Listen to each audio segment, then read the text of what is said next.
Je transforme ce que vous venez de dire en une question. Le problème qui se pose est le suivant.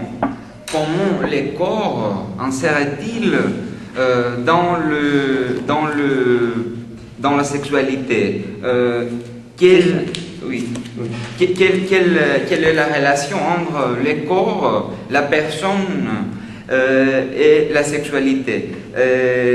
Kant propose une certaine orientation vers ces problèmes. Il y a de l'ordre philosophique, mais en même temps, il est aussi centré autour des questions du droit. Donc, le droit, la pensée philosophique et le mariage sont les grandes questions qu'on aborde dans ces cas. Pour être plus clair et pour aller vite, je vais organiser mon exposé autour de 3 points.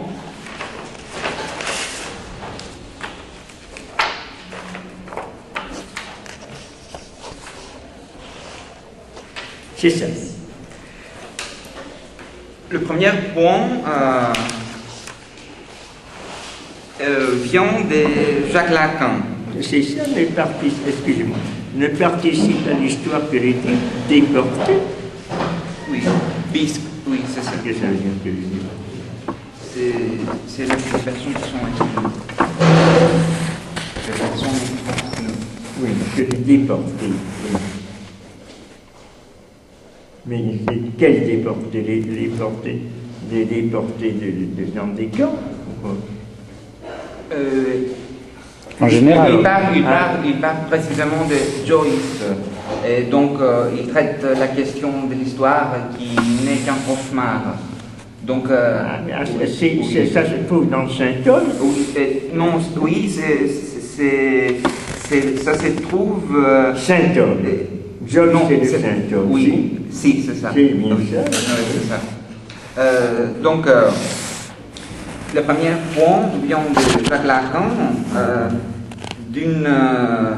d'un exposé qu'il a fait à la Sorbonne suite à une invitation de la part de Jacques Aubert.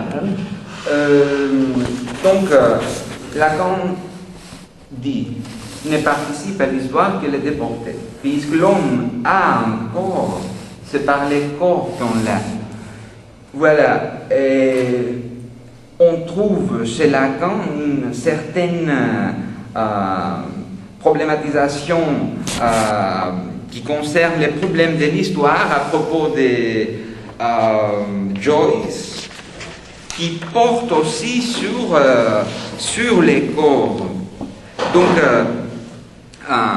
la question de l'histoire est prise sur ce que Joyce avait souligné,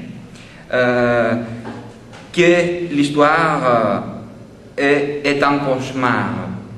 Donc, il s'agit, pour être précis, d'une déconstruction de la notion courante d'histoire qui est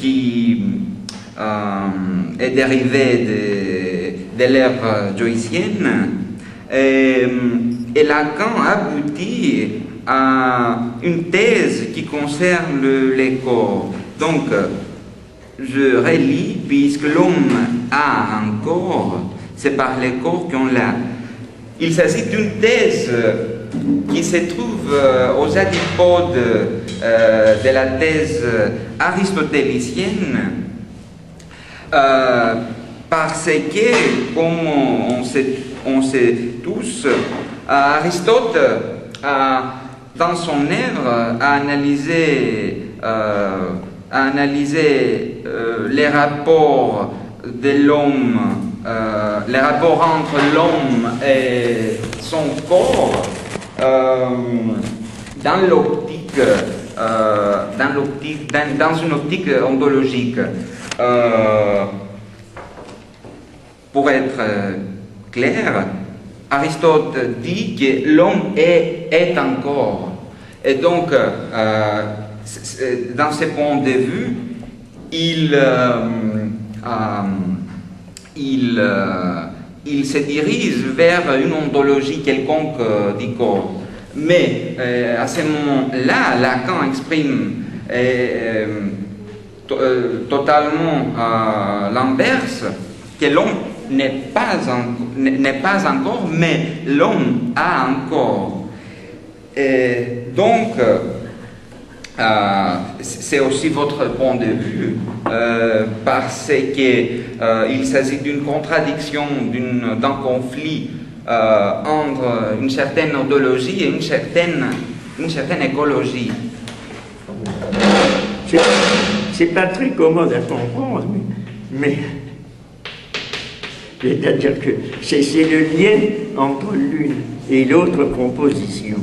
Ne participe, c'est intéressant d'ailleurs, ne participe à l'histoire que les... Mais c'est l'absence de contexte qui empêche un peu de saisir très bien quelle est la pensée de Lacan, qui est une pensée forte, très certainement, parce qu'elle est étrange, donc elle sollicite, elle porte à penser, mais c'est très difficile de fixer cette pensée, surtout l'exclusion. Ne participe à l'histoire que les pensées. On voit bien, on voit vaguement, c'est-à-dire que ça se relie à des choses. Effectivement, cette relation, ou comment le déporter, c'est quelque chose d'affreux. C'est des gens que l'on saisit par leur...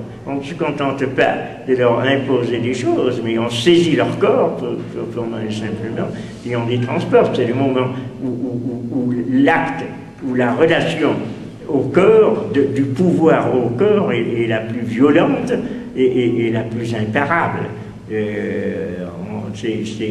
C'est quelque chose qui intéressait beaucoup d'ailleurs Foucault, puisque Foucault, une fois, il était allé protester contre la dernière des exécutions qui avait lieu en Espagne, les exécutions sous le régime de Franco. Je ne me rappelle plus, c'était une question très célèbre, très connue.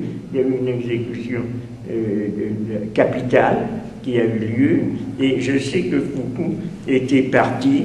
Là, je l'avais vu, j'ai dit pourquoi tu y vas, c'est complètement inutile, vous serez immédiatement refoulé par la police, et il avait dit c'est précisément ce que je veux, parce que je veux manifester que je ne sais pas comment il me l'avait dit cela, que le pouvoir, est précisément, il faut lui pousser à bout jusqu'au moment où il est obligé de s'en prendre au corps et de vous prendre et de vous repousser physiquement. D'où l'amour de Foucault, d'ailleurs très très souvent, pour les affrontements avec la police. Il en a eu, pas tellement terrible, mais parfois, par suite de cette idée, il voulait démontrer que la force du pouvoir n'existait qu'à un certain moment, au niveau même où il était obligé de s'appliquer physiquement à celui qu'il voulait contraindre. Et par là même, je serais tenté de dire au fond, c'est démontrer que si des gens voulaient résister d'une façon réelle, ils iraient aussi jusqu'à cet affrontement physique. Mais que toujours le pouvoir triomphe, justement parce que on évite l'affrontement physique et on s'incline en acceptant ce qui vous est imposé. C'est absolument certain. Donc, on pourrait dire que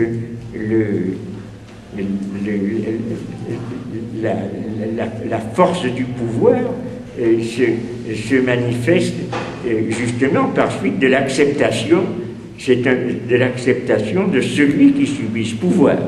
C'était un peu ce que disait d'ailleurs aussi Rousseau lorsqu'il disait que le plus fort ne serait jamais le maître s'il ne transformait sa force en droit et l'obéissance en devoir.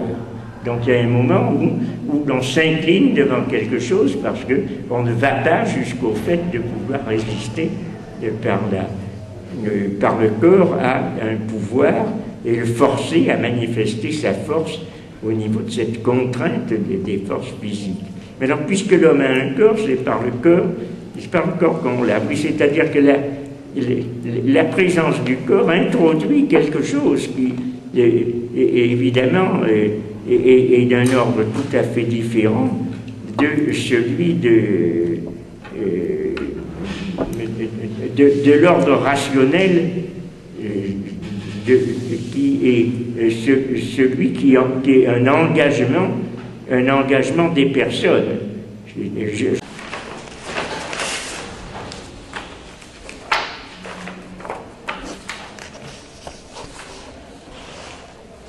C'est ça.